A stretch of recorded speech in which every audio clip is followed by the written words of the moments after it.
하나님께 기도하고 시작하도록 하겠습니다. 하나님, 참으로 감사합니다. 나의 인생이 어디서 와서 또 잠시의 죽은 건너편에 어디로 가는지, 또 내가 이 세상을 살아가는 인생의 목적이 무엇인지를 알지 못했던 하나님 앞에 무지하고 어리석은 저희들이었습니다. 기록된 성경 말씀을 통해서 예수 그리스도를 만나 이제 모든 인생의 해답을 얻게 해주시고, 또 주님의 피로 사신 몸된 교회 안에 거하게 해주셔서 주님 오시는 날까지 저희를 진리의 말씀과 성령의 인도함과 또 주님과 더불어 이 교제를 나누는 귀중한 생애를 허락해 주신 은혜를 감사합니다. 저희들 주님 오시는 날까지 하나님 앞에 간절한 소원이 있다면 내 사랑하는 가족들, 또 지인들, 또 이웃과 지인들이 이 귀한 진리를 깨달아 저희와 같은 그 믿음과 소망을 갖는 것이 저희들의 간절한 소원입니다. 우리 귀한 형제자매님들이 그 마음속에 원하는 그 간절한 기도의 소원을 하나님께서 들어주시고 또 이루어 주시고 역사해 주시기를 원합니다. 주여, 내가 무엇을 바라리요? 나의 소망은 주께 있나이다는 다윗의 간증처럼 이 세상 헛되고 썩어지는 이 거짓된 것에 우리 마음 뺏기지 않게 해주시고, 하나님이 변하지 않는 영원한 약속의 말씀에 굳건히 세워주셔서 30배, 60배, 100배의 결실을 맞아 하나님께 칭찬과 영광을 받는 저희들 될 수 있도록 인도하시고 축복해 주시기를 원합니다. 오늘 또 함께하는 이 귀한 시간 속에 저희들 그 우둔해지고 둔해진 마음이 있다면 하나님의 말씀으로 일깨워 주셔서 하나님이 정해주신 그 정로의 길을 걷는 가운데 하나님께 칭찬과 영광을 받는 축복의 시간 될 수 있도록 인도해 주시옵소서. 집회의 모든 실용을 주님께 부탁드리며 언제나 저희를 사랑하시고 죄에서 영원히 구원하여 주신 살아계신 예수 그리스도의 이름으로 감사하며 기도드렸습니다. 아멘. 네, 안녕하세요. 네, 형제자매들 모두가 평안하셨습니까? 자, 우리 그런 의미에서 좌우 옆에 둘러보시면서 반갑게 환하게 한번 인사 나누겠는데요. 인사 멘트를 한번 이렇게 해보시죠. 형제 자매님은 참 좋은 분이세요 라고 인사 한번 하시죠.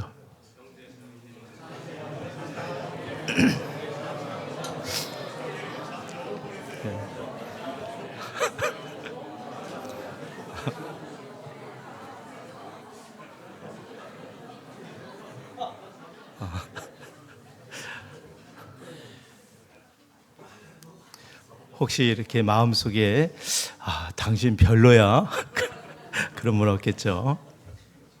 네, 이렇게 만나서 반갑습니다. 우리나라에 새를 연구하는 한 조류학자가 있었습니다. 그 조류학자가 평소에 궁금한 것이 하나 있었는데, 우리나라의 그 많은 새들 중에서 자기가 사는 집을 튼튼하고 견고하게 짓는 새가 있다면 어떤 새일까? 그것이 늘 궁금했던 것이에요. 그래서 이 새를 연구하는 조류학자가 그때부터 국내에 있는 많은 새를 연구하면서 웬만한 태풍에도 견딜 수 있는 아주 단단하고 튼튼한 집을 짓는 새를 발견했거든요. 여러분, 국내에 많은 새들이 있지만 어떤 새가 자기 집을 튼튼하고 견고하게 집을 짓는 새일까요? 제가 퀴즈를 내볼게요. 1번 매, 2번 학, 3번 까치. 까치 아닙니다. 정답은 항상 몇 번에 있어요? 4번. 정답은 까마귀였대요. 그래서 이 새를 연구하는 조류학자가 어떻게 이 까마귀가 그런 강한 바람에도 견딜 수 있는 그 튼튼한 집을 짓는지 집중해서 이제 연구가 시작됐거든요. 그 연구를 한 결과 놀라운 특징 2가지를 발견할 수 있었대요. 한 가지는 이 까마귀가 집을 지을 때 웬만한 태풍에도 견딜 수 있는 아주 단단한 그 좋은 재질의 그 나뭇가지를 가지고 집을 짓는다는 사실을 밝혀낸 거예요. 길지도 않고 짧지도 않는 아주 튼튼한 가지만을 가지고 집을 짓는다는 사실을 밝혀낸 거예요. 그리고 더 놀라운 사실은 그 둥지를 지을 때 때로는 그 재료가 부족하잖아요. 남의 둥지의 재료를 훔쳐오는 까마귀가 한 마리도 없었다는 거예요. 우리 미물인 까마귀에도 참 배울 게 많잖아요. 우리가 동물의 왕국을 보면 재료가 부족하면 남의 둥지의 재료를 훔쳐오는 새들이 대부분인데 이 까마귀만큼은 그런 새가 없다는 거예요. 왜냐하면 그 상대방 둥지의 재료를 훔쳐오게 되면 그 상대방 까마귀에게 생존의 그 위협이 된다는 것을 잘 알고 있었다는 거예요. 그런 거 보면 우리가 잠언 30장에 보면 이 세상에 힘이 없고 작은 미물을 통해서 하나님 지혜를 배우라고 했잖아요. 이 개미는 두령도 없고 간역자도 없는데 추운 겨울을 대비해서 스스로 열심히 일하는 모습을 그리스도인들이 배우라고 그랬잖아요. 그리고 이게 너구리과에 드는 사반이라는 동물은 모든 동물은 자기를 보호하는 도구가 하나 있는데 이 너구리는 아무것도 의지할 게 없는 거예요. 그러나 사나운 동물이 자기를 잡아먹을 때 그 바위 속에 들어가서 피하는 그 모습을 지혜라고 그러잖아요. 또 메뚜기는 그 새들이 한 입 먹잇거리밖에 되진 않지만 메뚜기들이 합력할 때 엄청난 그 능력을 이루는, 그리고 왕궁에 있는 도마뱀은 비록 도마뱀이지만 그 왕궁에 있을 때 그 어떤 도마뱀의 어떤 그 절개를 배우라 그러잖아요. 제가 왜 서두를 이 까마귀가 자기 집을 튼튼하게 집을 짓는 것으로 묘사하면서 이야기를 시작하면 우리가 구원받고 신앙생활하는 모습은 하늘나라에 튼튼하고 견고하게 집을 짓는 것이라고 말할 수 있는 거예요. 그래서 지금으로부터 2000년 전에 하나님이 인간의 모습으로 오신 분이 예수님이잖아요. 그 사랑하는 제자들에게 하나님 볼 때 지혜롭게 신앙생활하는 사람, 어리석게 신앙생활하는 모습을 비유하신 말씀이 있거든요. 자, 마태복음 7장을 보겠습니다.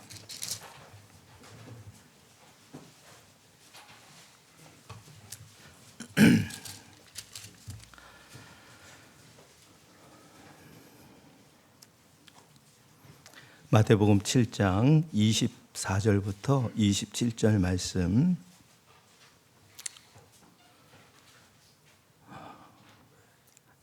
하나님이 보실 때 우리가 구원을 받고 신앙생활하는 모습을 지금 튼튼한 집을 짓는 것으로 지금 비유한 말씀이거든요. 24절. 그러므로 누구든지 나의 이 말을 듣고 행하는 자는 그 집을 반석 위에 지은 지혜로운 사람 같으리니 비가 내리고 창수가 나고 바람이 불어 그 집에 부딪히되 무너지지 아니하나니 이는 주초를 반석 위에 놓은 연고요. 26절 27절 같이 들어가죠. 나의 이 말을 듣고 행치 아니하는 자는 그 집을 모래 위에 지은 어리석은 사람 같으리니 비가 내리고 창수가 나고 바람이 불어 그 집에 부딪힘에 무너져 그 무너짐이 심하니라. 여러분도 아시는 것처럼 예수님은 바로 하나님 자신이었다고요. 하나님이 그 사랑하는 제자들에게 신앙생활하는 두 종류의 사람을 이야기하고 있어요. 지혜로운 사람과 어리석은 사람. 자, 그리스도인에게 주어진 이 하루하루의 삶이 얼마나 중요합니까? 현재 나에게 주어진 이 하루하루의 삶이 쌓여서 잠시 후에 한 해가 되고 또 그 한 해가 쌓여서 잠시 후에 주님 맞이하는 그날이 있다는 거예요. 지금 현재 내가 신앙생활하는 모습이 정말 그리스도의 터 위에 지금 집을 짓는데 그 재료를 지금 무엇으로 집을 짓고 있는지 생각해 보라는 것입니다. 여기 하나님이 인정하신 지혜로운 사람은 어떤 특징을 갖고 있어요? 24절에 보면 그러므로 누구든지 나의 이 말을 듣고 행하는 자. 그러니까 하나님 보시는 지혜로운 사람은 누구든지 귀 있는 자는 성령의 교회들에게 하시는 말씀을 들어라. 여러분, 일요일날 이렇게 교회 앞에서 하나님의 말씀을 듣는 이유가 무엇입니까? 마음이 허전해서도 아니고, 일요일날 이렇게 을에 모이지 않으면 하나님 앞에 죄를 짓는 것 같아서 의무적으로 모인 것이 아니에요. 오늘 하나님의 말씀을 들을 때 하나님의 음성을 들을 수 있잖아요. 여기 보면 24절에 보면 누구든지 나의 이 말을 듣고 행하는 자, 이 사람이 지혜롭다는 거예요. 근데 똑같은 여러 가지 말씀을 듣지만 그 말씀을 지식적으로 이해하고 동의했다고 해서 결코 지혜로운 사람은 아니거든요. 그러니까 이 말씀을 듣고 그 말씀을 마음에 새기고 그 듣고 순종하고 실천하는 의지를 갖고 있는 사람이 정작 하나님 앞에 지혜로운 사람인 거예요. 그러나 이 말씀을 듣고 한 귀를 듣고 한 귀를 흘러버리게 되면 그 신앙의 집이 과연 튼튼하지 못하다는 것이죠. 그래서 여기 보면 27절에 보면 비가 내리고 창수가 나고 바람이 불어 그 집에 부딪힘에 무너져 그 무너짐이 심하니라. 여러분, 신앙의 진면목은 어려울 때 나타나는 거예요. 창수가 나고 바람이 불 때. 하나님 보시는 신앙의 진정한 그 진면목은 어려울 때 나타나거든요. 지금 현재가 내가 구원을 받고 신앙생활하는 나의 모습이 정말 튼튼하고 견고하게 지금 신앙의 집을 짓고 있는지 아니면 그렇지 않은지를 지금 살펴볼 때라는 것이죠. 이 똑같은 말씀을 사도 바울도 말씀해 주셨어요. 자, 고린도전서 3장을 보겠습니다.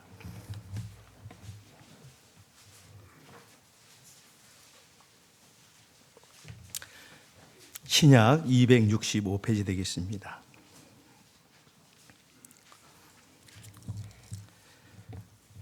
고린도전서 3장 10절 제가 천천히 읽도록 하겠습니다.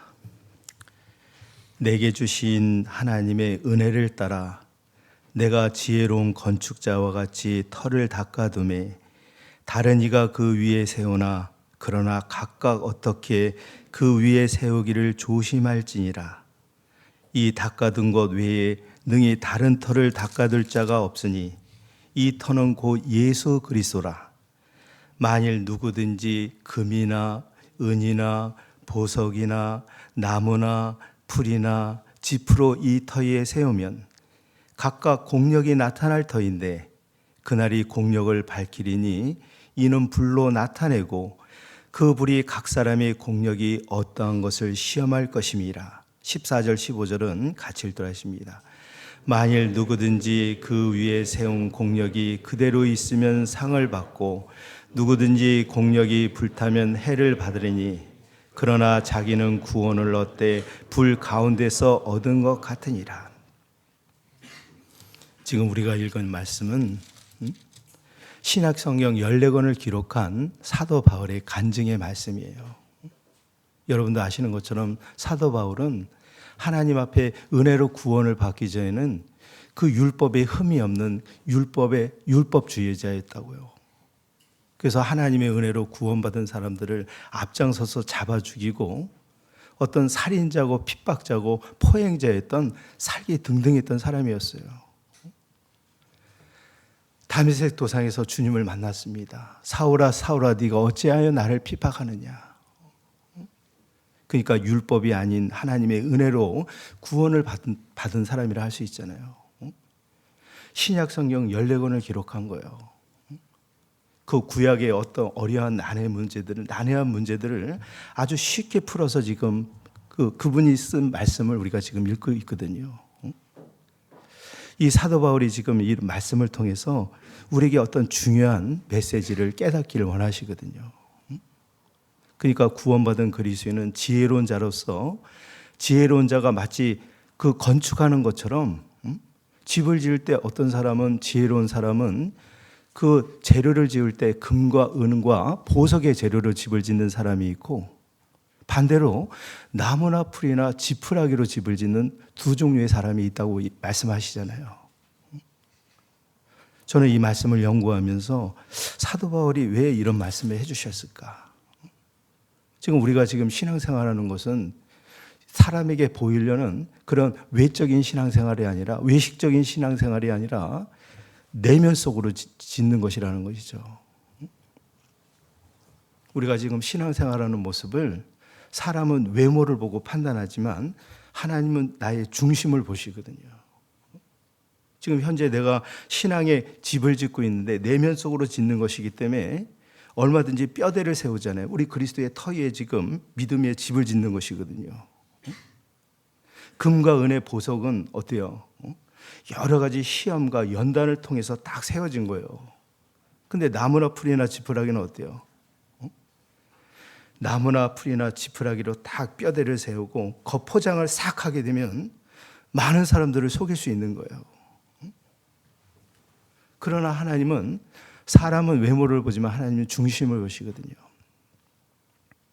그래서 갈라디아서 6장에 보면 스스로 속이지 말라. 하나님은 만홀의 여김을 받지 아니하시나니 사람이 무엇으로 심든지 그대로 거두리라. 자기의 육체를 위하여 심는 자는 육체로부터 썩은 것을 거두고 성령을 위하여 심는 자는 성령으로부터 영생을 거두리라. 여러분, 성경에 하나님의 영원히 변하지 않는 불변의 법칙 중에 하나가 내가 무엇을 심고 무엇을 거두고 있는가 하는 거예요. 그러니까 스스로 속이지 말라. 그리스도에게 주어진 이 하루하루의 삶이 얼마나 중요해요.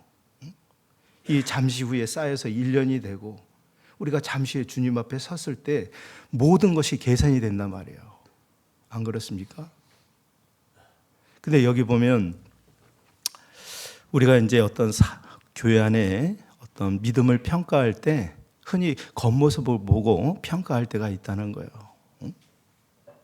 예를 들어서 구원받은 지 오래된 분이 신앙이 참 좋을 것이다. 그리고 교회 안에 어떤 직분을 받은 사람들이 신앙이 좋은 사람일 것이라 이렇게 생각하잖아요. 여러분, 맨 처음에 하나님의 은혜로 구원을 받았을 때는 정말 순수한 마음이 있었다고요. 그때는 정말 하나님 앞에 진실적으로 튼튼하고 견고한 금과 은혜 보석의 재료로 신앙의 집을 지은 거예요. 그때는 그랬는데 지금 현재는 무엇으로 집을 짓는가 하는 것이죠. 여기 보면 15절에 보면 누구든지 공력이 불타면 해를 받으니, 이 공력이 뭐예요? 불시험을 나타내는 것이거든요. 아까 마태복음 7장에 하나님이 보시는 지혜로운 사람은 창수가 바람이 날 때 어때요? 이 미련하고 어리석은 사람은 모래 위에 집을 지을 때 어때요? 다 날아가잖아요. 여러분, 우리가 지난 코로나란 그 온역 때문에 전 세계 사람들이 몇 명이 죽었냐면 6억 9,700만 명이 죽었다 그래요. 엄청나게 죽었죠. 우리는 마태복음 24장에 보면 그 마지막 징조에 대해서 믿음을 가지고 있는 사람들이었거든요.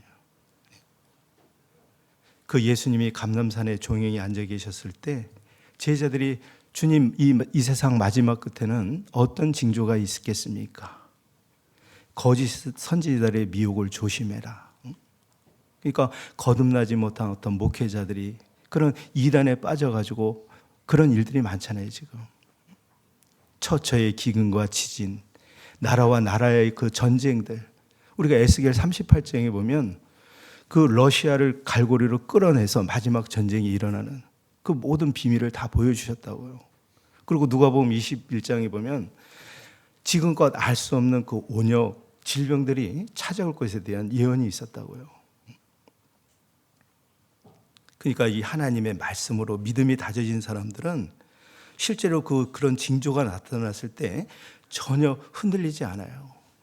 그럴 때일수록 더 하나님 말씀 앞에 자기 자신을 든든히 세우면서 흔들리지 않는 신앙을 갖고 있거든요. 그러나 세상 종교, 이 하나님 말씀을 가지고 믿음이 세워지지 않는 사람들은 어때요? 뭐 아무리 사람들이 많이 모여 있고 어떤 프로그램이나 어떤 여러 가지 뭐 프로그램으로 사람은 많이 끌어들일 수 있지만 어려울 때 그 신앙이 나타나거든요. 우리 교회는 조금도 영향력이 별로 없습니다. 근데 이 구원받지 않는 사람들의 그 종교는 한순간에 무너지는 그런 일들이 많았잖아요. 그래서 이 신앙의 진면목은 어려울 때 나타나는 거예요. 그래서 현재 내가 지금 신앙생활 지금 단 한 번밖에 없는 이 귀한 신앙생활을 내가 지금 어떤 재료로 집을 짓고 있는지 우리 자신을 냉철히 살펴보아야 할 때입니다. 여러분, 인생의 연수가 70이요 강건하면 80이라도 그 연수의 자랑은 수고와 슬픔뿐이요 신속 기간이 날아간다고 돼 있어요. 우리가 여기 지금 나이가 연로하신 분 계신데 이제 살아야 이제 얼마나 살겠어요? 정말 나에게 주어진 이 소중한 시간들을 과연 어떤 재료로 지금 집을 짓는가에 대해서 깊게 냉철하게 생각해 봐야 된다는 거예요. 나무나 풀이나 지푸라기로 대충 뼈대를 세우고 겉으로 포장한다고 해서 그게 하나님께 칭찬받을 만한 집은 아니라는 것입니다. 그래서 오늘 제가 전해주는 그 믿음의 선지인들을 통해서 과연 하나님 보시는 금과 은의 보석의 신앙생활이 어떤 모습일까? 말씀을 통해서 우리를 돌아보고 교훈을 받는 귀중한 시간이 되기를 바랍니다. 자, 열왕기하 4장을 보겠습니다. 페이지 565페이지 되겠습니다.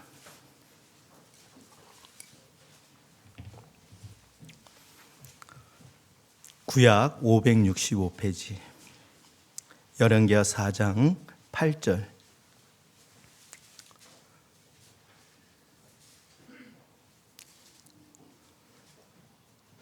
하나님 보시는 신앙생활에 금과 은의 보석의 재료로 신앙의 집을 짓는 그 모습은 어떠한 모습일까? 이 말씀을 통해서 교훈을 받는 시간이 되기를 바라요. 자, 열왕기하 4장 8절입니다. 하루는 엘리사가 수넴에 이르렀더니 거기 한 귀한 여인이 저를 강권하여 음식을 먹게 한 고로 엘리사가 그곳을 지날 때마다 음식을 먹으러 그리로 들어갔더라. 여인이 그 남편에게 이르되 항상 우리에게로 지나는 이 사람은 하나님의 거룩한 사람인 줄 내가 아노니 우리가 저를 위하여 작은 방을 담위에 짓고 침상과 책상과 의자와 촛대를 진설하사이다. 저가 우리에게 이르면 거기 유하리다 하였더라. 11절. 하루는 엘리사가 거기 이르러 그 방에 들어가서 누웠더니 자기 사환 게하시게 이르되 이 수넴 여인을 불러오라. 곧 부름에 그 여인이 그 앞에 선지라. 엘리사가 자기 사환에게 이르되 너는 저에게 이르라. 네가 이같이 우리를 위하여 생각이 주밀하도다. 내가 너를 위하여 어떻게 하랴?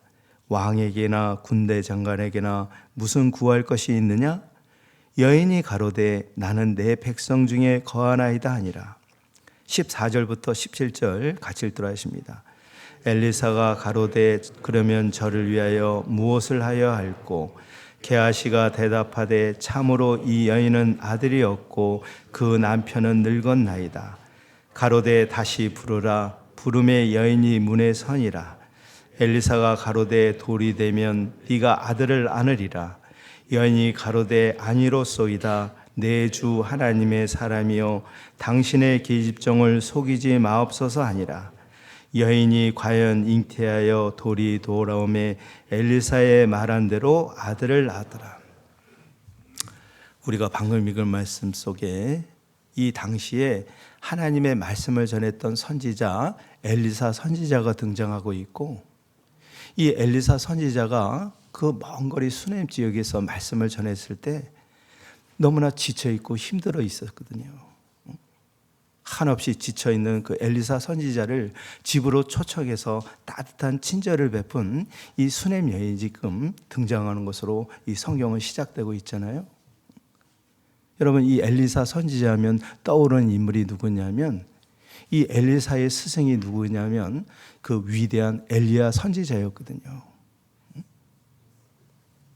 여러분, 엘리야 선지자가 어떤 사람이었어요? 엘리야가 활동했던 당시 이스라엘 나라를 다스렸던 왕이 아합이라는 왕이었거든요. 여러분도 아시는 것처럼 하나님이 선택한 이스라엘 민족은 하나님 앞에 거룩하고 신성한 땅입니다. 그 왕으로서 금기대한 명령을 저버린 사람이에요. 이 아합이라는 왕이 그 당시에 이세벨이라는 여인을 아내로 맞이해 드리는데, 그 이세벨이라는 여인은 이 성경 창세기부터 요한계시록까지 하나님 보시기에 가장 악녀 중에 한 사람이 그 이세벨이라는 여인이었거든요. 오늘날 쉽게 얘기해서 무당을 섬기는 이방 여인을 지금 왕비로 앉힌 거예요. 하나님이 택한 이 거룩하고 신성한 땅에 그 이세벨이 자기 고향 땅에 섬겼던 바알 선지자 450명, 아세라 선지자 400명, 850명의 거짓 선지자를 불러들여서 하나님의 그 거룩하고 신성한 땅을 온통 우상으로 물들일 때였거든요. 참 우리가 이스라엘 백성들을 배우면서 참 이해가 되지 않잖아요. 하나님은 눈에 보이지 않지만 이스라엘 백성들을 사랑했다고요. 그들을 홍해 바다를 이끌게 하고 여러 가지 기적과 이적을 보여줬음에도 불구하고 그들은 하나님에 대한 신앙이 없었다고요. 하나님이 선택한 이스라엘 민족들은 이 세상의 많은 민족 중에 자기를 선택했다는 어떤 민족적인 우월주의에 빠져 있었을 뿐 그들이 하는 행동은 하나님의 백성답지는 않았던 거예요. 여러 가지 기적과 이적을 보였지만 그들은 하나님에 대한 신앙이 없었어요. 타락한 이스라엘 백성들 앞에 진정한 살아있는 신이 누구인지를 보여줬던 선지자가 엘리야 선지자였습니다. 850명의 거짓 선지자를 갈멜산으로 불려들인 거예요. 황소를 버려놓고 하늘에서 불이 내려온 신이, 그 제단을 사르는 신이 진짜 신이라 대결이 벌어졌잖아요. 850명의 거짓 선지자들이 자기가 믿는 신을 그렇게 부르고 그 응답이 없자 자기 몸을 해할 정도로 불렀지만 전혀 응답이 없었거든요. 엘리야가 기도할 때 하늘에서 불이 내려와서 그 타락한 이스라엘 백성들 앞에 진정한 신이 누구인지를 보여줬던 사람이 바로 엘리야 선지자였습니다. 이 엘리야 선지자가 자기 맡은 사명을 잘 감당했을 때 첫 번째 휴거되는 모습이 있는 거예요. 불말과 불병거를 타고 회오리 바람을 타고 승천하는 살아있는 채로 끌려 올라가거든요. 그죠? 그래서 이 엘리야는 훗날 구원받은 사람의 예표와 모형이라고 될 수 있잖아요. 그러니까 엘리야가 가졌던 능력, 이 엘리사 선지자는 엘리야를 항상 뒤쫓았던 사람이었습니다. 엘리야는 그 사람을 떼어내려고 여러 번 가라고 했지만 끝까지 엘리야 곁에 떠나지 않았던 사람이었어요. 그래서 나중에 소원을 들어주죠. 엘리야가 가졌던 그 하나님을 아는 그 영적인 분별력, 그걸 2배나 이어받은 사람이 바로 이 엘리사라는 선지자였어요. 그때 당시에 이 엘리사 선지자가 지금 자기 스승이 활동했던 이 갈멜산 지역부터 수넴 지역까지 이 하나님의 말씀을 전했던 거예요. 먼 거리까지 가서. 그러면 그 당시에 이 엘리사가 활동했던 그 갈멜산 지역부터 수넴 지역까지의 거리가 몇 킬로냐? 45에서 48킬로입니다. 그러면 여기 대구 강북에서 45킬로, 48킬로 떨어진 곳이 어디냐면 의성이에요. 제가 알고 있기로는 이 대구 강북에서 지금 의성이 독립한 거 맞죠? 그럼 오늘날처럼 그때 당시의 삶의 환경을 한번 생각해 보세요. 오늘날 교통이 발달을 하고 자동차가 있어서 순식간에 올 수 있었지만 그때는 자동차가 없던 시대였다고요. 고속도로가 발달된 그런 시대가 아니었어요. 그러니까 그 높고 거친 산 계곡을 오르내리면서 그 먼 길을 말씀을 전했던 거예요. 이 수넴 여인만이 그 선지자를 알아보는 영적인 안목이 있는 거예요. 저 선지자가 이렇게 먼 곳까지 말씀을 전하기까지 얼마나 많은 고충이 있을까? 얼마나 힘들었을까? 많은 사람들도 그 엘리사에 대해서 소문을 들었다고요. 그러나 정작 지쳐있는 엘리사 선지자를 집으로 맞이한 사람은 이 수넴 여인이었다고요. 여러분, 진정한 행복의 만남은 어디서부터 시작돼요? 우리가 인생에서 무엇을 이루었냐는 일도 중요하지만 내가 현재 누구를 만나는가, 그 만남이 훨씬 중요한 거예요. 이 수넴 여인이 하나님의 말씀을 전하는 엘리사 선지자를 만난 것은 축복 중에 축복이라 할 수 있는 것이거든요. 이 작은 친절을 통해서 이 여인에게 어떤 축복이 임했냐면, 그가 죽을 때까지 하나님이 간섭하시는 하나님의 보호가 있었던 거예요. 의인의 끊임없는 지속적인 축복과 보호를 받았다는 것이죠. 먼저 이 여인은 하나님을 참으로 경외하는 여인이었기 때문에 지금 먼 거리에서 말씀을 전하는 그 지쳐있는 엘리사를 알아보는 영적인 안목이 있었던 거예요. 그래서 누가복음 6장 34절에 보면, 주라, 그리하면 주실 것이니 그 후이되어 누르고 흔들어 넘치도록 너희에게 안겨주리라. 너희의 헤아린 만큼 너희가 도로 받는다는 거예요.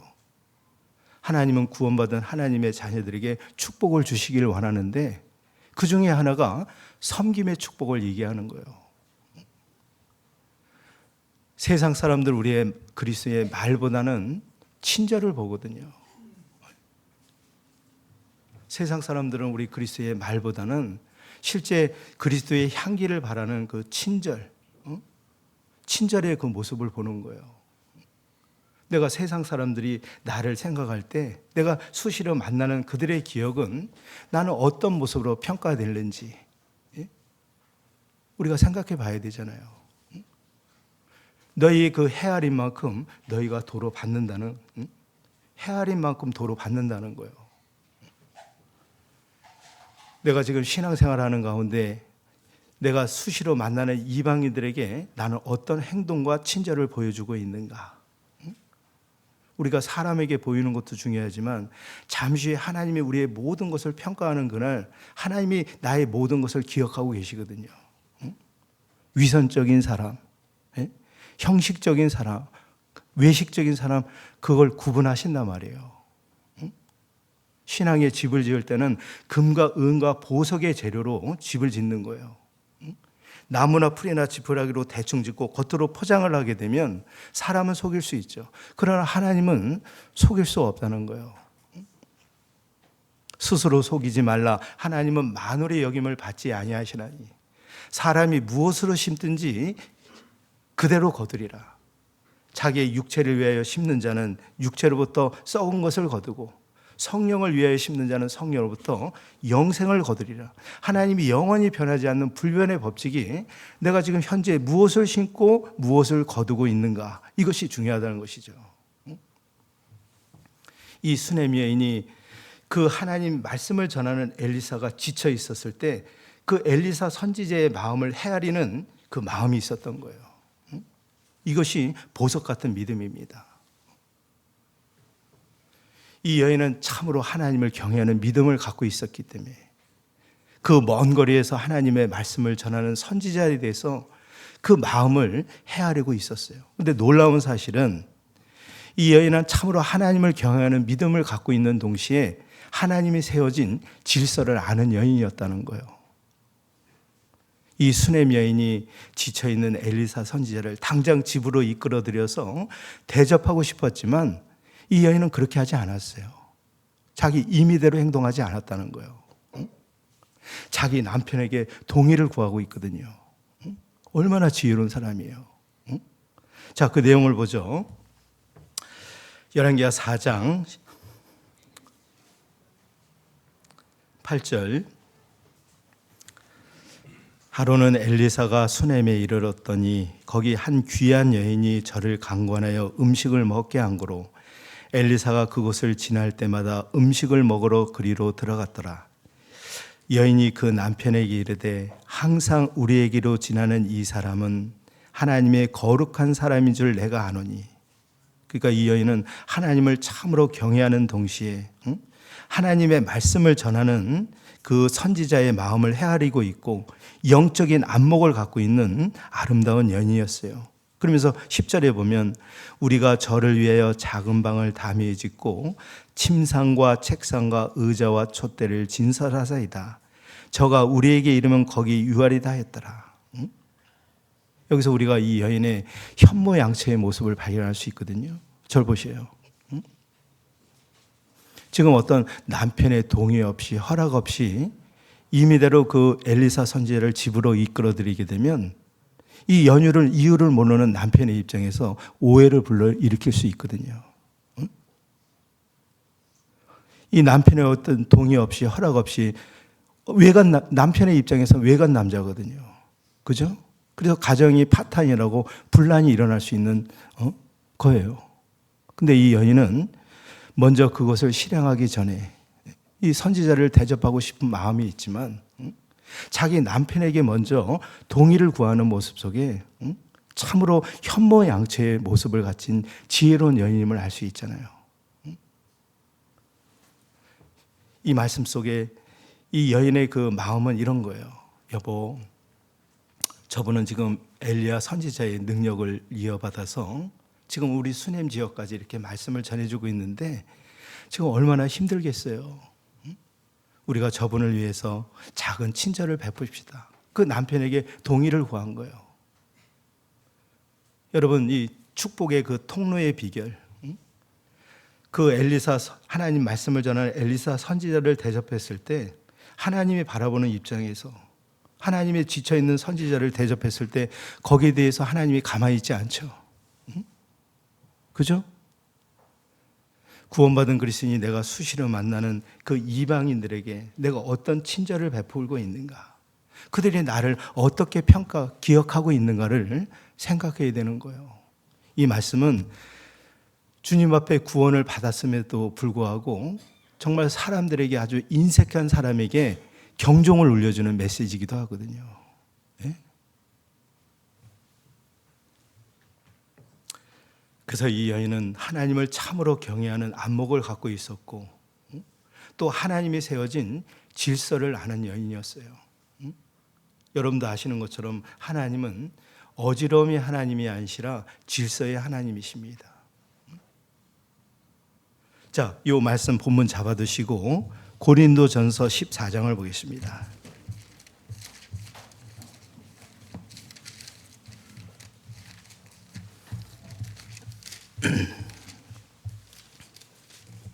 페이지 280페이지.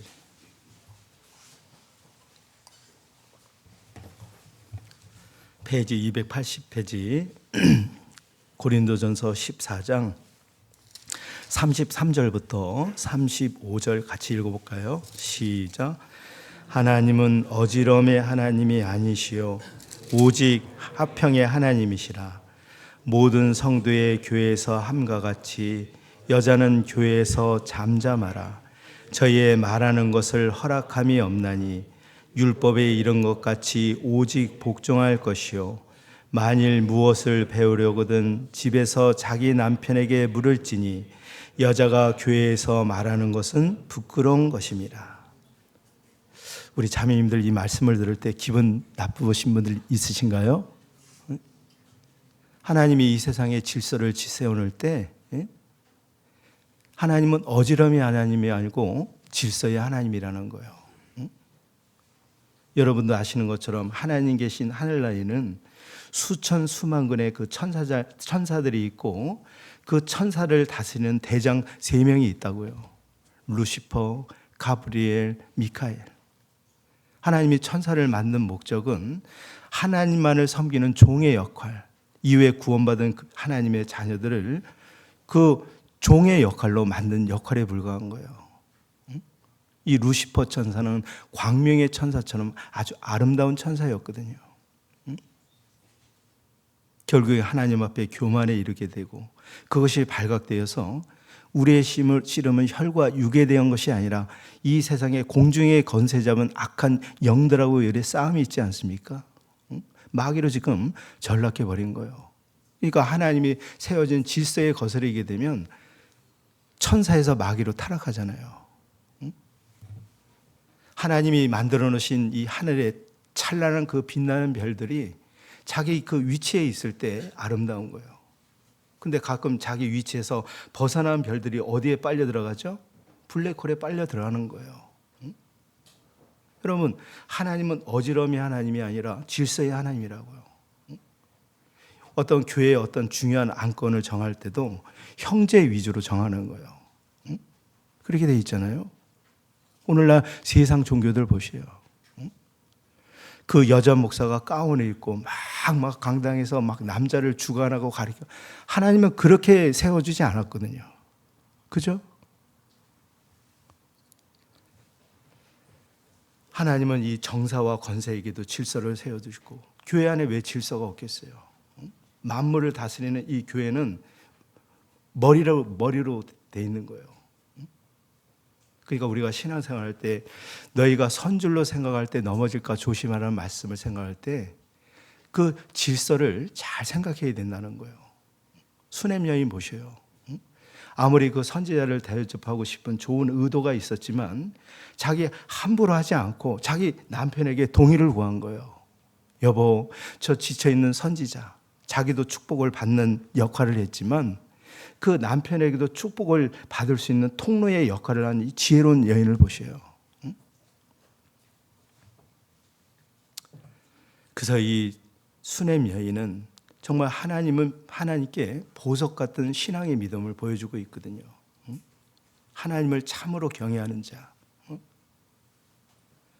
그 지쳐있는 선지자를 대접했을 때 조금 더 어떤 계산적인 그 대접이 아닙니다. 그 마음에서 우러나온 거였어요. 지쳐있는 그 선지자를 헤아리는 그만큼. 여러분, 우리 지금 교회에서 해외 선교하는 나라가 지금 몇 개 교회예요? 1127개 교회입니다. 그 먼 거리에 타고 낯선 땅에 가가지고 그 언어도 모르고 거기에서 복음을 전하는 거예요. 대부분 복음을 전할 때 핍박이 있죠. 따뜻하게 친절을 맞이해 줄 사람은 드뭅니다.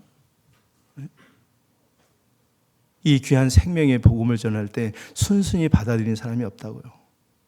우리가 구원받은 이후에도 먼 곳까지 찾아가서 이 구원의 소식을 전할 때 좋게 받아들이는 사람이 별로 없다고요. 이 수냄 여인은 어때요? 진정한 하나님의 말씀을 전하는 그 영적인 안목을 가지고 있었어요. 그리고 가정의 질서를 아는 그런 여인이었잖아요. 여러분, 우리가 이 수냄 여인의 보석 같은 믿음을 배워야 될 이유가 무엇이냐면 우리는 그리스도의 신부들이라고. 신부. 하나님이 이 세상을 창조하시고 하나님의 형상을 닮은 아담이 외롭고 독처함으로 인해서 아담을 깊이 잠들게 하고 그 아담의 갈빗대를 취해가지고 아내를 만든 거예요. 교회가 어떻게 생겼는지 아십니까? 바로 예수 그리스도. 예수님이 십자가에 오전 9시부터 6시까지 그 십자가에서 모든 피를 다 쏟아준 거예요.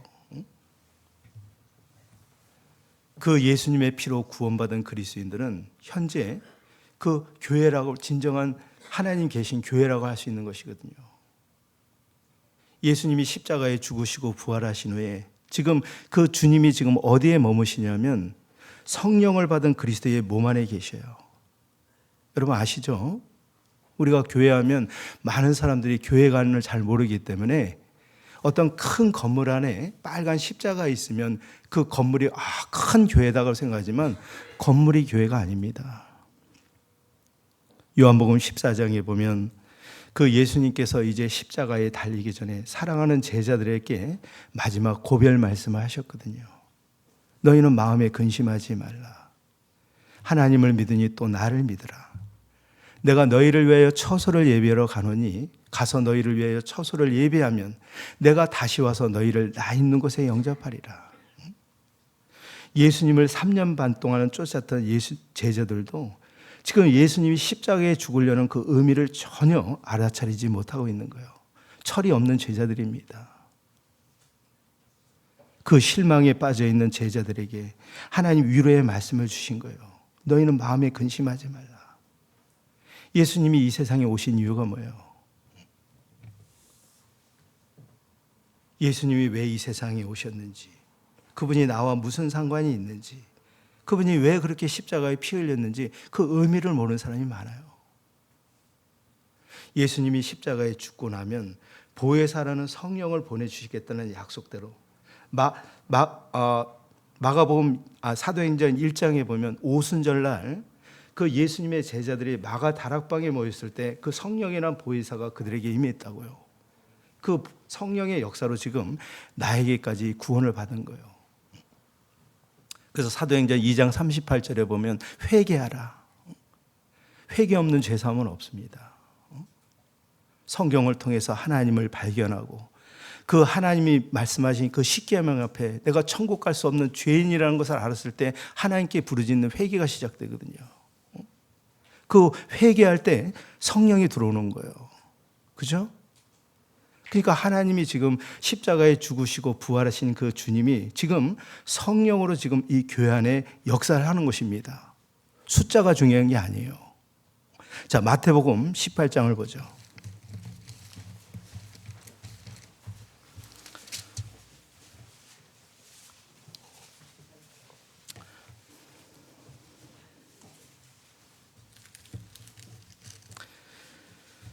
마태복음 18장 18절부터 20절 말씀 같이 읽도록 하겠습니다. 진실로 너희에게 이르노니 무엇이든지 너희가 땅에서 매면 하늘에서도 매일 것이요 무엇이든지 땅에서 풀면 하늘에서도 풀리리라. 진실로 다시 너희에게 이르노니 너희 중에 두 사람이 땅에서 합심하여 무엇이든지 구하면 하늘에 계신 내 아버지께서 20절도 같이 읽도록 하십니다.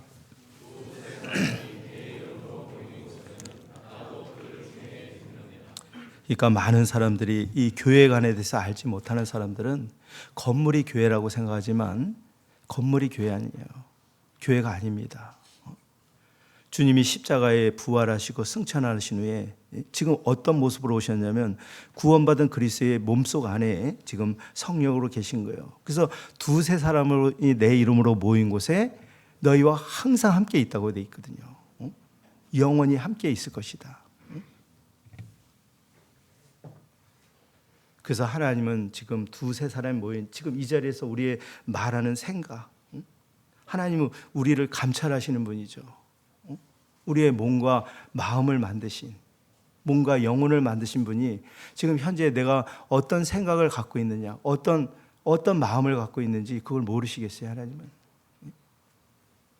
머리털 하나 셀 정도로 모든 것을 다 아시는 분입니다. 그러니까 하나님을 속일 수가 없는 거예요. 근데 이 신앙의 집을 지을 때 하나님을 속이면서 신앙생활하는, 신앙생활을 내면 속으로 하시는 것이기 때문에 얼마든지 나무나 풀이나 뼈대를 세울 수 있어요. 겉으로 포장을 할 수 있다는 것이죠. 공력이 나타날 때 그것은 다 날아가거든요, 사실은. 그렇죠? 그래서 현재 내가 지금 신앙의 집을 지을 때 어떤 재료로 지금 집을 짓는가? 우리가 하나님의 말씀을 들을 때 사람의 말로 받지 않고 그 말씀을 들을 뿐 아니라 이해하고 동의할 뿐 아니라 그 말씀을 듣고 순종하고 실천하는 의지를 갖고 있는 사람이 지혜로운 사람인 거예요. 아무리 말씀 많이 하는 지식이 있다고 해서 그 사람이 신앙의 집을 지금 튼튼하게 짓는 것은 아니거든요. 실천과 순종의 모습이 있는 사람들, 이런 사람이 정말 금과 은혜 보석의 재료로 집을 짓는 사람이라 할 수 있는 거예요. 그래서 이 수넴 여인은 참으로 하나님을 경외하는 믿음, 그리고 지쳐있는 엘리사가 얼마나 힘들었는지 그 헤아리는 그 마음, 그리고 자기 남편에게도 동의를 구하는, 우린 그리스도의 신부들입니다. 예수님의 피로 구원받은 어린 양의 혼인잔치에 청함을 받은 사람이에요. 자, 요한계시록 19장을 보겠습니다.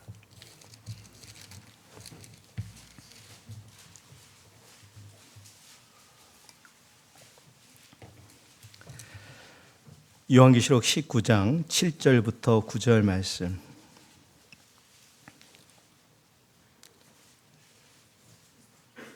요한계시록 19장 7절부터 9절 같이 읽도록 하겠습니다. 우리가 즐거워하고 크게 기뻐하여 그에게 영광을 돌리세. 어린 양의 혼인 기약이 이르렀고 그 아내가 예비하였으니 그에게 허락하사 빛나고 깨끗한 세마포를 입게 하셨은즉 이 세마포는 성도들의 옳은 행실이라 하더라. 천사가 내게 말하기를 기록하라. 어린 양의 혼인잔치에 청함을 입은 자들이 복이 있도다 하고 또 내게 말하되 이것은 참되신 하나님의 말씀이라 하기로. 여러분, 그리스도인들은 세상 사람들이 알지 못하는 하나님이 성경을 통해서 우리 알려주신 놀라운 비밀을 알고 있습니다. 마태복음 24장에 예수님 마지막 징조가 다 이루어지게 되면 어떤 일이 벌어져요? 주께서 호령과 천사장의 소리와 하나님의 나팔로 친히 강림하시니 그리스도 안에서 죽은 자들이 먼저 일어나고 그 후에 살아남은 자도 구름 속으로 끌어올려 공중에서 주님을 영접하는 부활에 대한 비밀을 갖고 있는 거예요. 뚱그름 잡는 얘기가 아닙니다. 여러분, 천년 왕국에 들어가게 돼요. 여러분, 우리가 성경을 통해서 하나님이 인간들에게 바라는 큰 뜻 두 가지를 알 수 있어요. 하나님은 모든 사람이 구원을 받고 진리를 알길 원해요. 이 성경을 통해 하나님 앞에 죄를 회개하고 그 예수님을 통해서 영생을 얻는 것, 이것이 하나님의 소원이거든요. 너희가 성경에서 영생을 얻는 줄 생각하고 이 성경을 상고하거니와 이 성경이 곧 내게 되어 증거하는 것이라. 우리는 비로소 예수님이 왜 이 세상에 오셨는지, 예수님이 왜 그렇게 십자가에 비참하게 피 흘리고 죽어야 되는지, 그분이 나와 무슨 상관이 있는지 비로소 성경을 통해서 인생의 해답을 얻은 사람이라 할 수 있는 거예요. 여러분, 영생을 얻은 사람입니다. 영생이 무슨 뜻이에요?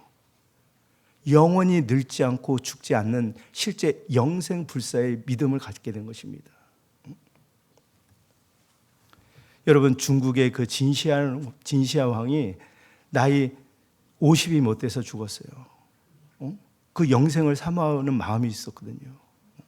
세상의 모든 부와 명예를 갖고 있을지라도 자기 영원한 생명을 누리지 못하는 사람은 정말 어리석은 사람이고 불행한 사람이잖아요. 그런 반면에 우리는 어때요? 실제 영원한 생명을 받았고 잠시의 어린 양의 혼인잔치에 청함을 받는 그리스도의 재림을 기다리는 믿음의 사람이 된 거예요. 그리스도인들이 지금 최고의 소망이 뭐예요? 주님이 오시는 그 재림을 기다리는 신부의 모습을 가리키잖아요. 그럼 여러분, 신부들이 신랑을 맞이했을 때 어떤 마음으로 기다리고 있어야 돼요? 우리나라가 이렇게 지금 선진국으로 지금 잘 살 수 있었던 이유는 우리나라 과거에 굉장히 어려운 시절이 있었습니다. 지금 중동의 사우디아라비아 중동에 가서 남편들이 힘들게 일한 거예요. 그 고국에 남아있는 처와 자식들을 먹여 살리려고 자지 못하고 먹지 못하고 그 힘들어서 그 돈을 보냈거든요. 그럼 지혜로운 아내는 어떻게 기다리고 있어야 돼요? 그 신랑 올 때까지 자녀들 간수 잘하고 신랑을 위해서 기도하고 정결한 가운데 준비하고 있어야 되잖아요. 근데 가끔 바람난 아내들도 있죠. 그러니까 신랑을 지금 신랑 안 왔으면 좋겠다. 신랑 오지 않았으면 좋겠다. 보고 싶지 않다. 그 문제가 생긴 거 아닙니까? 그죠? 그리스도인이 지금 잠시 후에 오실 그 주님의 재림을 기다리는 신부들이 주님이 오시지 않았으면 좋겠다. 어떤 소망이 없다면 그것처럼 어리석은 사람이 어디 있겠어요, 여러분? 우리가 잠시 후에 천년 왕국에 들어 어떻게 보면 참 동화 같은 얘기잖아요. 천년 동안 왕노릇하는 그 세계가 지금 우리 눈앞에 지금 점점 그 시련이 다가오고 있는 거예요. 주님이 마지막 징조에 대해서 다 말씀해 주셨잖아요. 에스겔 38장에 보면 러시아가 대장에 대해서 갈고리를 끌어내고 세계 전쟁을 벌여지는 그 시나리오가 하나님 말씀대로 지금 이루어지고 있거든요. 그렇죠? 우리가 어떤 마음으로 신랑을 기다리고 있어야 되냐 말이에요.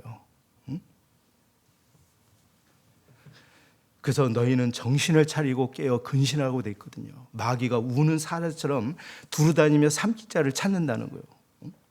여러분도 아시는 것처럼 구원받은 그리스도인은 마태복음 13장에 보면 한 귀신이 예수님을 만나서 쫓겨서 나갔다고요. 구원을 받기 전에는 그 성령이 내주하기 전에 성령이 들어옴으로 해서 귀신이 쫓아나간 거예요.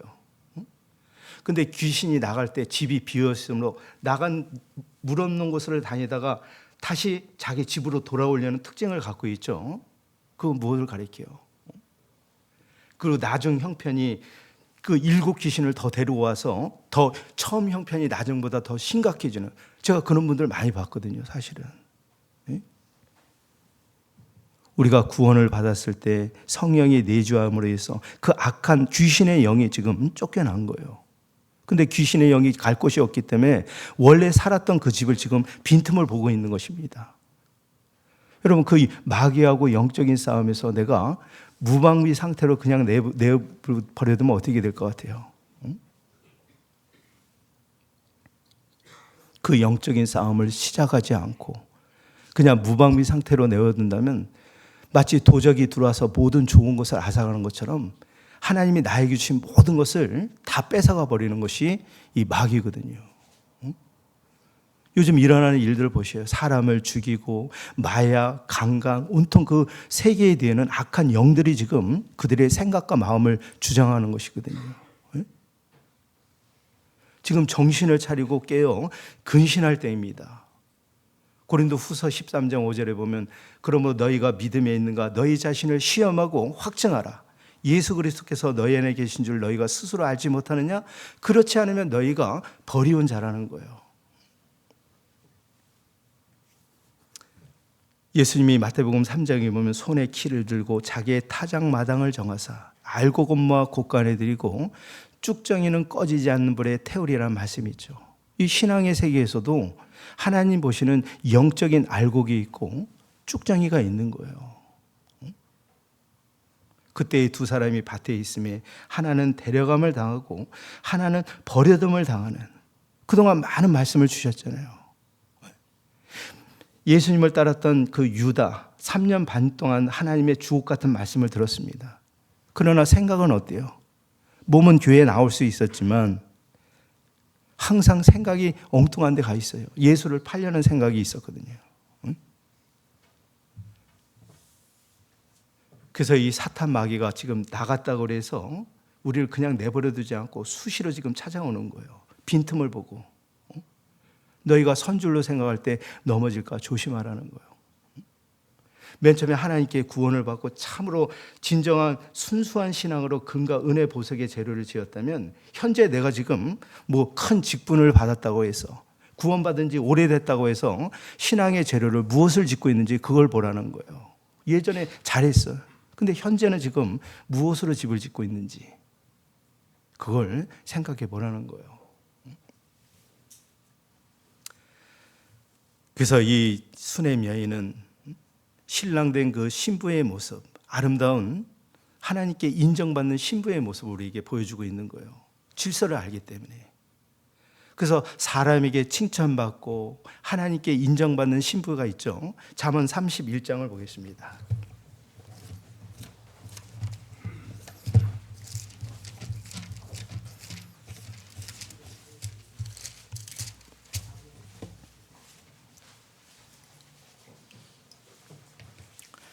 잠언 31장 30절부터 31절 천천히 같이 읽도록 하겠습니다.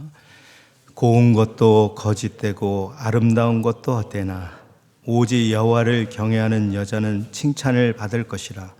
그 손의 열마가 그에게로 돌아갈 것이요 그 행한 일을 인하여 성문에서 칭찬을 받으리라. 여러분도 아시는 것처럼 이 잠언은 구원받은 하나님의 자녀들이 이 어두운 세상에 어떻게 살아갈지 그 전해주는 지혜의 말씀이잖아요. 이 잠언은 특히 하나님 보실 때 어리석은 사람과 지혜로운 사람의 대조에 대해서 말씀하신 내용이에요. 여러분, 많은 사람들이 이 성경을 배제한 채 인생을 살아가는데 좀 더 행복을 누리기 위해서 처세술이라는 학문을 가지고 그걸 대조해서 살아가려고 하는데 그럴 필요 없거든요. 이 성경이 진정한 지혜서입니다.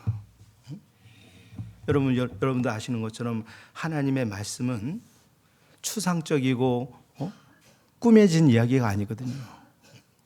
그죠? 여러분 들어보셨잖아요.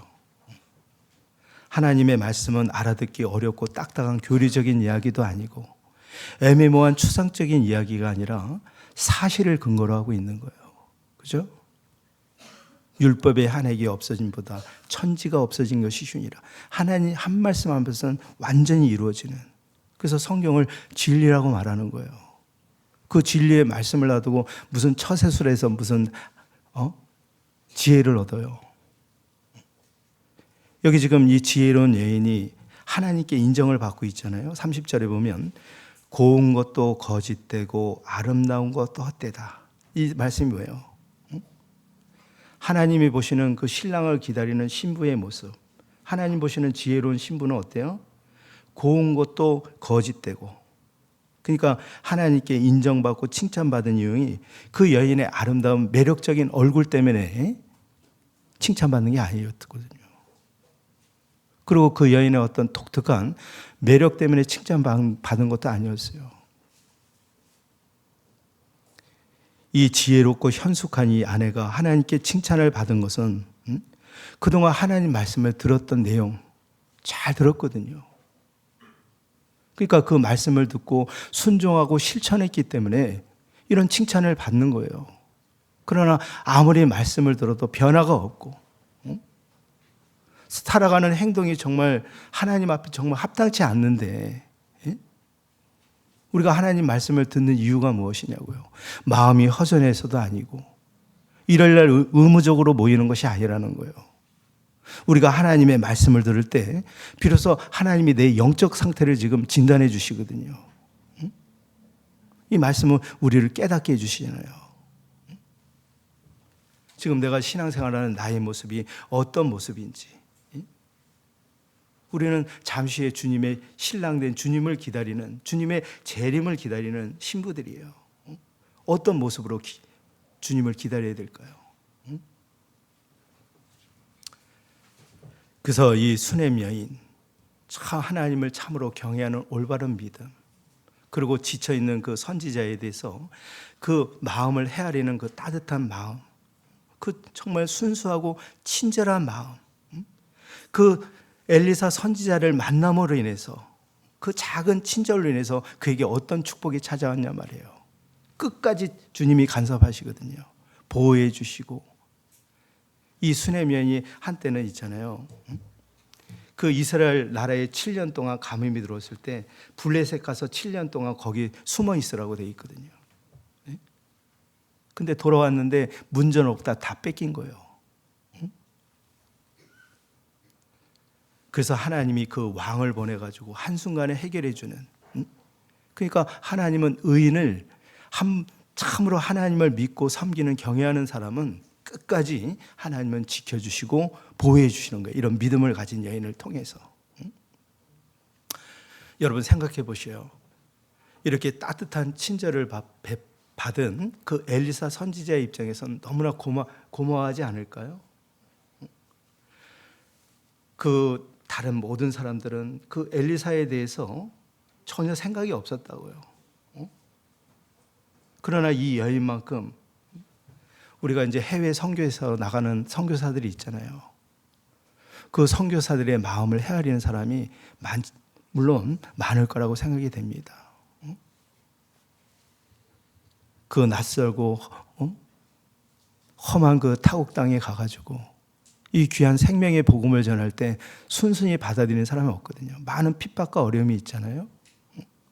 그래서 지금 1127개 교회가 생긴 거예요, 우리 교회가. 그래서 고운 것도 거짓되고 아름다운 것도 어때나 오직 여호와를 경외하는 여자는 칭찬을 받을 것이라. 그 손의 열매가 그에게로 돌아갈 것이요 그 행한 일을 인하여 성문에서 칭찬을 받으리라. 그래서 이 엘리사가 그 수냄 여인의 따뜻한 친절을 받았을 때 하나님이 그의 마음을 감동시켰거든요.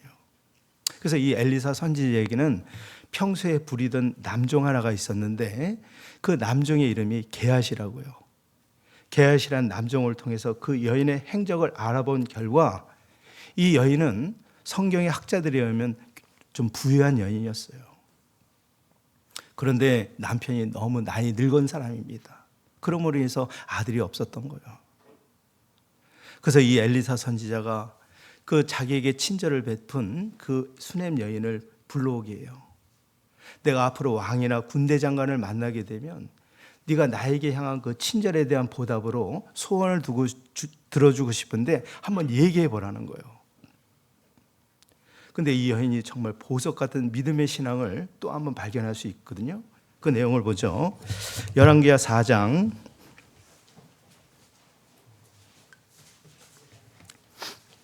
13절 12절부터 제가 읽도록 하죠. 열왕기하 4장 12절. 자기 사원 게하시게 이르되 이 수넴 여인을 불러오라. 곧 부름에 그 여인이 그 앞에 선지라. 엘리사가 자기 사원에게 이르되 너는 저에게 이르라. 네가 이같이 우리를 위하여 생각이 줌이라도다. 내가 너를 위하여 어떻게 하랴. 왕에게나 군대 장관에게나 무슨 구할 것이 있느냐? 여인이 가로되 나는 내 백성 중에 거하나이다 아니라. 여기 보면 이 수넴 여인을 불러와 가지고 절 보세요. 내가 너의 그 친절에, 그 따뜻한 친절에 내가 감동을 받아서 내가 앞으로 군대 장관이나 왕을 만나게 되면 네가 원하는 소원을 들어주고 싶은데 한번 얘기해 보라고 질문을 던졌거든요. 근데 여기 지금 놀라운 뜻밖의 대답을 한 거예요. 13절을 보면 끝에 보면 군대 장관에게 무슨 구할 것이 있느냐? 그 다음 말씀 같이 읽도록 하죠. 여인이 가로되 나는 내 백성 중에 거하나이다 아니라. 그러니까 이 말씀의 뜻이 무슨 뜻이겠어요? 하나님을 참으로 경외하는 그 믿음을 가진 사람은 어떤 일에 대해서 어떤 일을 했다고 해서 보상을 바라는 그런 심리가 없었다는 거예요. 네? 지금 선지자에게 자기 따뜻한 친절을 베푼 이유는 자기 부유함을 과시하기 위한 값싼 동정심이 아니었거든요. 네? 선지자님, 제가 당신에게 이 일을 베풀었다고 해서 당신에게 저는 마땅히 해야 될 일을 한 것뿐입니다. 저는 하나님을 경외하는 사람이고 하나님 말씀을 전하는 당신을 위해서 마땅히 해야 될 일이지 어떤 보상을 바라는 마음이 없습니다. 그런 뜻이란 말이에요. 여러분, 우리가 참 연말이 되면은 생색을 내기 위해서 그 기업이나 이런 데서 고아원을 찾아가서 이제 라면 몇 박스 주고 막 기념 촬영하고 하잖아요. 사실 그거 받고서도 치사한 마음이 들거든요. 네? 거기에 뭐 진정한 사랑이 담겨 있습니까? 그렇잖아요. 그냥 형식적으로 하는 그런 사랑은 받고도 치사함을 느끼는 거예요. 그런 것처럼 내가 수시로 만나는 그 이방인들, 그리고 내가 만나는 사람들에게 내가 정말 얼마나 따뜻한 친절을 베푸는지. 세상 사람들은 우리의 말보다는 행동을 보거든요. 친절한 마음을 보는 거예요. 내가 수시로 만나는 그 이웃들, 친구들, 또 형제 자매들에게 내가 어떤 모습으로 친절을 베풀고 있는가. 그 친절이 정말 순수한 친절인가. 구원받은 그리스도인은 영적으로 예민한 사람이기 때문에 이분이 지금 그 친절에 대해서 아주 이게 진정인지 아닌지 금방 알아보는 능력이 있거든요. 안 그렇습니까? 하나님의 축복 중에 하나는 섬김의 축복이에요. 인자가 온 것은 섬김을 받으려 함이라 도리어 섬기려 하고 자기 목숨을 많은 사람의 대속물로 주려 하는 것처럼 구원받은 그리스도인이 하나님의 자녀들이 이제 구원을 받고 영생을 얻은 하나님의 자녀들은 하나님의 성품처럼 거룩한 신앙생활이 시작됐다고요. 아직도 내가 여전히 인색하고 자기밖에 모르는 이기적인 사람이라면 그것은 아니잖아요. 내 사랑하는 자식들이 아무리 명문대를 나오고 인류 회사를 다녀도 진정한 어떤 베품과 나눌 줄 모르는 사람은 영적인 거지에 불과하거든요. 여러분 그렇게 자녀를 기르고 싶어요? 여러분 하나님의 자녀들입니다. 그래서 세상 사람들은 그리스도인이 말하는 말보다는 따뜻한 친절을 보는 거예요. 여러분 실제 있었던 일인데요. 외국의 어떤 거듭난 한 형제님이 그 낯선 타국에 여행을 떠났어요. 그 멀고 낯선 타국에서 이제 주일을 맞이해서 호텔을 나와서 이렇게 교회 가서 말씀을 듣고 싶은데 제대로 된 교회를 알 수가 없잖아요. 그래서 마침 그 교통정이라는 경찰관이 거기에 있었어요. 가서 이제 자초지종을 얘기한 거예요. 제가 사실 주일을 맞이해서 하나님의 말씀을 듣고 싶은데 정말 하나님 말씀을 올바르게 전하는 교회를 좀 아시면 좀 가르쳐 주십시오라고 부탁을 해요. 그러자 이 경찰관이 아주 친절하게 저기 골목골목 들어가다 보면 아주 맨 끝에 있는 낡은 허스름한 건물이 있습니다. 교회가 있으면 거기 가서 말씀을 들으라는 거예요. 경찰관이 일러준 곳에 가서 말씀을 들을 때 정말 하나님 말씀으로 충만히 채울 수 있었어요.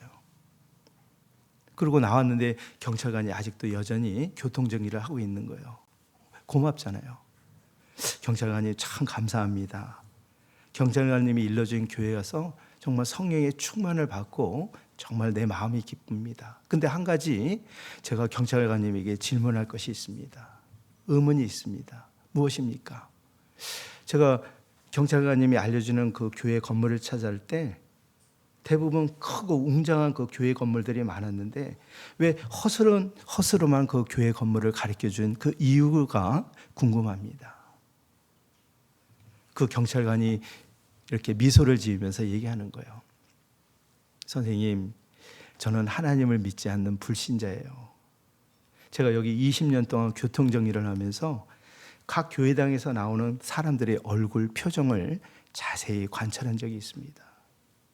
제가 왜 그 교회를 가르쳐 주냐면 거기서 나오는 그 교회 성도들의 얼굴이 가장 밝고 행복하고 환한 미소가 있었기 때문에 그렇습니다. 여러분 의미심장하지 않아요? 그리스도인의 얼굴이 항상 일그러져 있고 짜증을 내고 그리스도에게 주어진 3대 덕목이 뭐예요? 항상 기뻐하라, 범사에 감사하라, 쉬지 말고 기도하라. 그리스도인이 어떤 세상 속에서 나누는 그 세상 사람들이 보는 그 기쁨 그거 아닙니다. 우리는 생명책에 그 이름이 기록이 되어 있잖아요. 근데 구원받은 그리스도인들이 지금 내가 수시로 만나는 이방인들에게 어떤 모습으로 그들에게 기억되는가 하는 거예요. 우리는 전도하고 싶은 마음이 있죠. 왜 전도가 안 될까? 세상 사람들은 우리 그리스도의 말보다는 행동을 보는 거예요. 친절을 보는 것입니다. 그래서 좀 웃어보세요. 저 인상 좀 좋은가요? 그래서 세상 사람들은 그리스도의 말보다는 친절, 그리스도의 향기를 바라는 그 그리스도인이 이 세상에서 매력을 끼칠 수 있는 게 뭐예요? 하나님에 대한 믿음, 그리스도의 향기를 바랄 때 결국엔 이 무엇을 했다고 대가를 바라지 않는 이 수냄 여인, 이 모습을 주님도 우리에게 말씀해 주셨거든요. 누가복음 17장을 보겠습니다.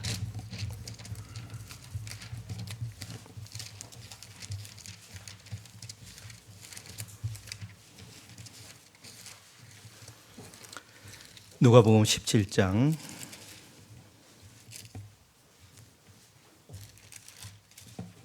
7절부터 제가 읽도록 하죠. 누가복음 17장 7절. 너희 중에 네게 밭을 갈거나 양을 치거나 하는 종이 있어 밭에서 돌아오면 저더러 곧 와 앉아서 먹으라 할 자가 있느냐? 도리어 저더러 내 먹을 것을 예비하고 띠를 띠고 나의 먹고 마시는 동안에 수중 들고 너는 그 후에 먹고 마시라 하지 않겠느냐? 명한 대로 하였다고 종에게 살해하겠느냐? 10절 같이 읽더라죠.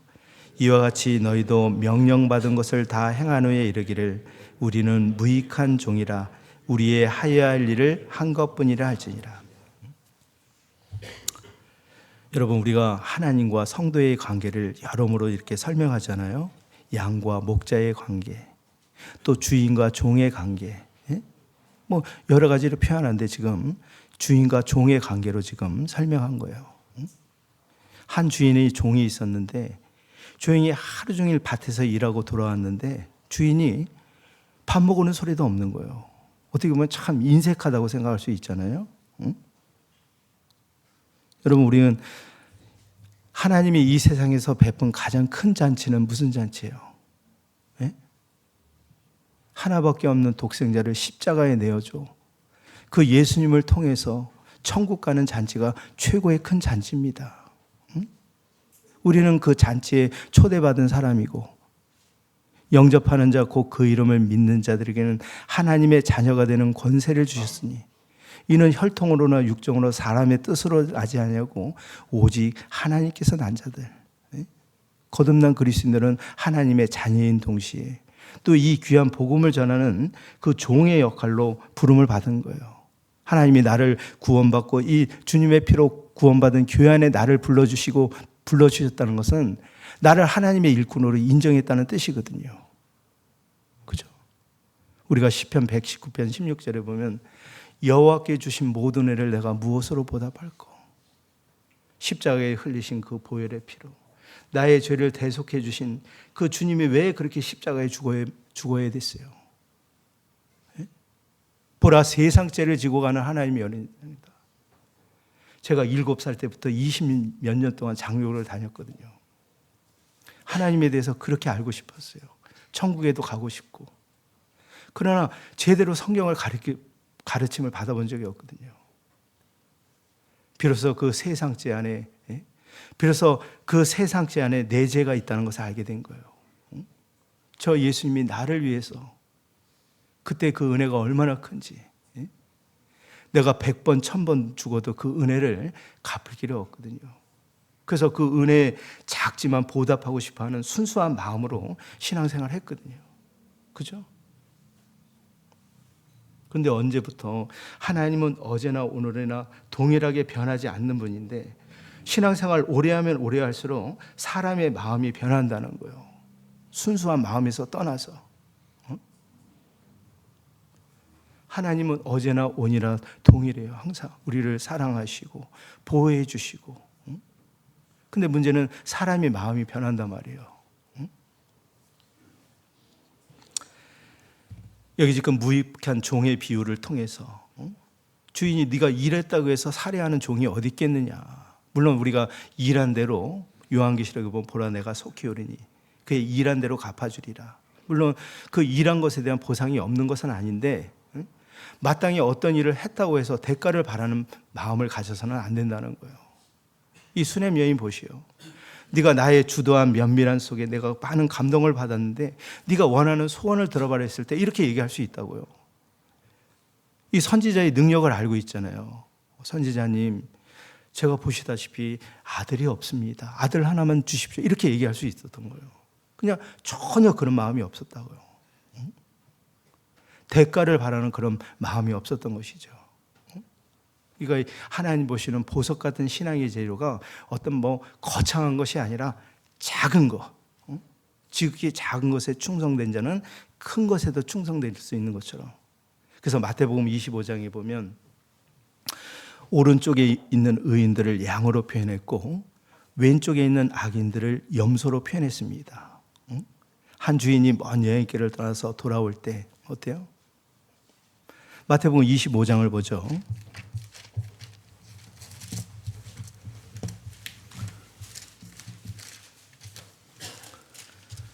마태복음 25장 1절, 마태복음 25장 31절.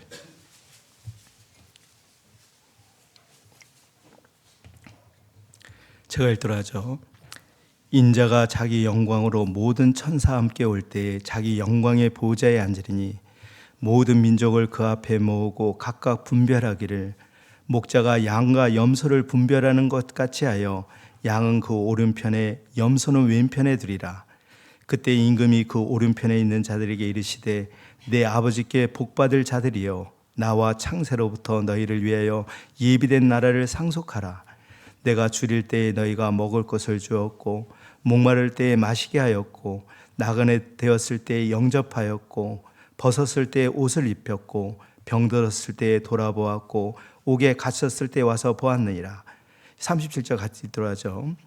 이에 의인들이 대답하여 가로되 주여 우리가 어느 때에 주의 줄이신 것을 보고 공개하였으며 목마른 것을 보고 마시게 하였나이까. 어느 때에 나그네 되신 것을 보고 영접하였으며 벗으신 것을 보고 옷 입혔나이까. 어느 때에 병드신 것이나 옥에 갇히신 것을 보고 가서 배웠나이까 하니 임금이 대답하여 가라사대 내가 진실로 너에게 이르노니 너희가 이 형제 중에 지극히 작은 자의 하나 한 것 같이 곧 내게 한 것이라 하시고 됐습니다. 이거 우리가 금과 은혜 보석이 뭐 거창한 것이라기보다는 지극히 작은 것에 대해 유념을 해야 된다는 거예요. 지금 주님이 말씀하시잖아요. 오른쪽에 있는 의인들을 양으로 표현했고 왼쪽에 있는 악인들을 염소로 표현했어요. 내가 줄일 때 너희가 나에게 마실 물 먹을 것을 주었고 목말랐을 때 너희가 나에게 마실 물을 주었고 내가 병들었을 때 너희가 나를 찾아주었고 옥에 갇혔을 때 너희가 나를 보았느니라 돌아보았느니라. 오른쪽 의인들이 말하잖아요. 주님 우리가 언제 그런 일을 했죠? 이 지극히 작은 형제에게 곧 한 것이 내게 한 것이라. 그렇죠? 여러분 내가 수시로 만나는 형제 자매를 대할 때 어떤 마음으로 대하고 있는가 하는 거예요. 내가 수시로 만나는 이방인들에게 그들이 나를 어떻게 기억하고 있는가. 그리고 주님이 우리는 잠시 후에 주님 앞에 서게 된다는 거예요. 고린도 후서 5장 10절에 보면 이는 우리가 다 반드시 그리스도의 심판대 앞에 드러나 각각 그 몸을 따라 행한 것에 대한 심판이 있다고 되어 있어요. 백보자 그 무서운 지옥 가는 심판이 아니라 구원받은 이후에 계산이 되는 거예요. 하나님 우리의 몸과 마음을 통해서 영광을 받길 원하시거든요. 그래서 로마서 12장에 보면 그러므로 내 형제들아 내가 하나님의 자비하심으로 너희를 권하노니 너희 몸을 하나님이 기뻐하시는 거룩한 산제사로 드리라. 이는 너희 드릴 영적 예배니라. 너희는 이 세대를 본받지 말고 마음을 새롭게 함으로 변화를 받아 하나님의 선하시고 온전한 뜻이 무엇인지 분별하도록 하라 그러고 있잖아요. 우리 구원받은 이의 몸과 마음을 통해서 하나님께 드리는 제물이 시작된 거예요. 내가 구원받은 신앙생활하는 형제 중에 어떤 형제가 병들어서 아파할 때 찾아가서 따뜻한 손목 잡아주고 기도해 주는 거 이거 할 수 있잖아요. 예? 낯선 타국에 외국에서 나가 있는 선교사를 위해서 그 선교사를 위해서 기도해 줄 수 있는 거 그거 우리가 할 수 있는 거잖아요. 뭐 대단한 일이에요. 예?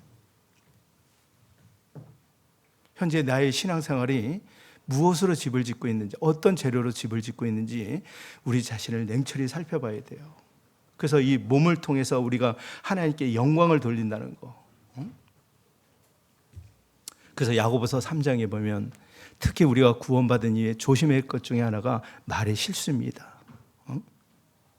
야고보서 3장에 보면 선생된 자들이 많이 선생이 되지 말라 그랬어요. 말에 실수가 없는 자가 곧 온전한 자라고 돼 있잖아요. 말. 여러분 우리의 몸을 통해서 하나님의 영광이 돼요. 구원받은 이후에 우리 그리스도인에게 심판의 상급이 계산이 될 때 요한이서 1장 8절에 보면 이뤄지는 상과 온전한 상이 있다고 돼 있어요. 그리고 요한계시록 3장에 보면 하나님이 그리스도인에게 주어진 각자의 면류관이 있습니다. 그 면류관 빼앗겨서는 안 되거든요. 그러니까 형식적이고 외식적이고 꾸미는 신앙생활은 금과 은의 보석의 재료가 될 수가 없는 거예요. 네? 내가 이 말 한마디도 정말 잘해야 되거든요. 잠언 15장을 보겠습니다. 잠언. 여러분 이 몸을 통해서 하나님께 영광을 돌리는데 하나님은 우리의 말하는 것을 다 듣고 계시는 거예요. 그게 이제 결산이 된다는 것이죠. 잠언 15장 1절 같이 읽도록 하겠습니다. 유순한 대답은 분노를 쉬게 하여도 과격한 말은 노를 격동하니라. 우리가 구원받고 신앙생활할 때 가장 주의할 것 중에 하나가 바로 분노입니다. 이방인들은 어때요? 그 분노 때문에 살인을 저지르거든요. 우리가 교회 안에 이 교회를 버리고 떠나는 그 일들은 교회 안에 어떤 형제 자매들이 신앙생활을 하는데 상처를 말로 인해서 상처. 그래서 누가복음 보면 실족하게 하는 일은 없을 수 없으나 실족하는 자에게는 큰 화가 있는데 차라리 연자매터를 그 목에 메고 깊은 바다에 빠지는 하나님의 피로 구원받은 그리스도인을 내 말 한마디로 인해서 실족하게 한다면 그게 금과 은의 보석의 재료로 집을 짓는 거예요? 아니죠. 이건 말을 조심하라는 거예요. 특히 화날 때. 그래서 우리는 경우에 합당한 그런 말들을 해야 하거든요. 잠언 25장을 보겠습니다. 잠언 25장 11절. 같이 읽도록 하죠. 경우에 합당한 말은 아로 새긴 은쟁반의 금사가니라. 우리가 구원받은 그리스도인이 세상 많은 사람들을 만날 때 시리와 어떤 불행에 빠진 사람들 위로해 줄 수 있잖아요. 같은 상황에서 어떤 사람은 참 친절하게 말 한마디로 따뜻하게 위로해 주는 사람이 있냐면 뒤에 가서 그 상대방에 대해서 막 함부로 얘기하고 막 소문을 퍼뜨리고 그 안 좋은 얘기를 하게 되면 그 사람의 명예가 일시적으로 망하는 거예요. 말라기 3장에 보면 그리스도의 말한 모든 것을 하나님은 들으신다고 되어 있거든요. 그걸 책에 다 기록해 놓고 있는 거예요. 그러니까 여러분들이 지금 평소에 하는 말, 대저 그 마음의 생각이 어떠면 그 위인도 그러한 것처럼 내가 지금 어떤 형제 자매에 대해서 눈에 보이지 않는 하나님이 있다 그래서 막 수근수근거리고 그 형제 자매를 함부로 판단하고 비판한 것에 대해서 상이 되겠냐 말이에요. 네? 어떤 막 전도인에 대해서 막 뒤에 가서 수근거리고. 그러니까 현재 지금 여러분들이 신앙생활하는 모습이 정말 주의하라는 거예요. 왜? 이 몸을 통해서 하나님은 영광이 되기 때문에. 경호에 합당한 말은 아로 새긴 은쟁반의 금사가 아니라 우리 구원받은 하나님의 자녀들은 시래와 불행에 빠진 사람에게 위로와 격려해 하는 말을 할 수 있는 거예요. 그 덕스러운 말을 해야 되는 거예요. 구원받기 전에 그 거칠고 상스럽고 더러운 그런 말 입 밖에도 내지 말고 하나님의 자녀다운 말을 하라는 거예요. 경우에 합당한 말은 아로 새긴 은쟁반의 금사가 아니라. 여러분 실제 있었던 일인데요. 세계 제2차 대전 때 한 젊은 병사가 군대에 가서 전쟁하는 통에 다리에 부상을 당했어요. 평생 장애인이라는 판단을 받은 거예요. 얼마나 시리에 빠져 있겠어요. 그 젊은 청년이. 이 젊은 청년이 한때 수영선수였거든요. 그러니까 이 다리에 상처로 해서 평생 절름거리는 장애인 판정을 안고 살아가는 거예요. 그 마음은 이미 완전히 어떤 절망에 빠져 있었거든요. 시간이 흘러서 군대를 제대하고 결국엔 좋은 아내를 만나서 결혼도 하고 또 자녀를 갖게 됐어요. 근데 불현듯 자기가 수영선수이기 때문에 무더운 여름날 그렇게 수영이 하고 싶었던 거예요. 그래서 사랑하는 아내와 아들을 데리고 그 해변가에 가서 마음껏 수영을 즐겼습니다. 그건 너무 몸이 피곤해서 한쪽 태양 그늘진 곳에 나무에서 그 깊은 잠에 빠진 거예요. 근데 잠이 들었는데 막 웅성웅성거리는 소리가 들려서 눈을 떠봤더니 주위에 많은 사람들이 몰려들어서 그 다리에 상처난 모습을 보고 막 수군거리는 그 얘기를 들은 거예요. 그때 이 남자의 마음은 탁 다쳤습니다. 이 병신 같은 놈이 무슨 수영을 한다고. 나중에는 내 인생에 이제는 다시는 이 바닷가에 올 생각이 없어. 딱 다친 거예요. 영문을 모르는 그 아내가 남편을 찾아왔습니다. 여보, 우리 다음 며칠 있다가 또 애들 데리고 당신이 좋아하는 수영하러 또 옵시다. 그 남편의 그 환한 얼굴 속에 긍정적인 대답을 기다렸는데 남편이 그만 얼굴이 막 일그러진 거예요. 막 화를 내면서 말도 못하게 하는. 여보, 그런 얘기 이제 다시는 하지 마. 응? 그래서 이 아내는 평소에 그 남편의 마음을 늘 헤아리고 있었거든요. 얼마나 힘들까. 응? 그런 말 한마디는 그냥 우연히 던져진 게 아닙니다. 상대방에 대해서 헤아리는 마음이 있었기 때문에 가능한 거예요. 여보, 내가 당신의 말을 들어보니까 당신이 이렇게 마음 아파하고 힘들어하는지 조금은 이해할 것 같아요. 그러나 여보, 이렇게 한번 생각해 보시오. 지금 당신이 지금 다리에 갖고 있는 상처는 당신의 잘못 때문인 것도 아니고 이 나라를 지키기 위한 영광의 상처일 뿐이에요. 그걸 왜 그렇게 창피하게 여기셔요? 가만히 들어보니까 맞거든. 그 남자의 그 강한 닫혀진 마음을 열 수 있는 그 말 한마디, 평생 장애인이라는 그 열등감에서 해결해 줄 수 있는 말 한마디, 당신 그 다리에 있는 상처가 당신의 잘못이 아니라 이 나라를 지키기 위한 영광의 상처를 오히려 자랑스럽게 얘기할 수 있지 않아요? 왜 그걸 부끄럽게 여기셔요? 마음이 탁 열린 거예요, 여러분. 구원받은 그리스도인이 몸을 통해서 하나님의 영광을 받길 원하시는 거예요. 이 수넴 여인을 보셔요. 그래서 이 보석 같은 믿음이라는 것이 거창한 것이 아니라 우리가 할 수 있는 것들, 형제자매들이 힘들어하고 아파할 때, 병든 몸이 아파할 때 가서 손목 잡아주고 기도해 줄 수 있고, 그 낯선 타국에서 일하시는 선교사를 위해서 내가 작은 물질이지만 하나님께 드리고, 그런 일도 얼마든지 할 수 있잖아요. 그게 금과 은의 보석의 재료거든요. 그죠? 하나님은 그런 인생을, 축복의 인생의 통로를 우리에게 허락해 주신 거예요. 여러분, 하나님이 이 세상에 많은 사람들 중에 화려한 사람을 불러서 일꾼으로 삼아준 게 아니에요.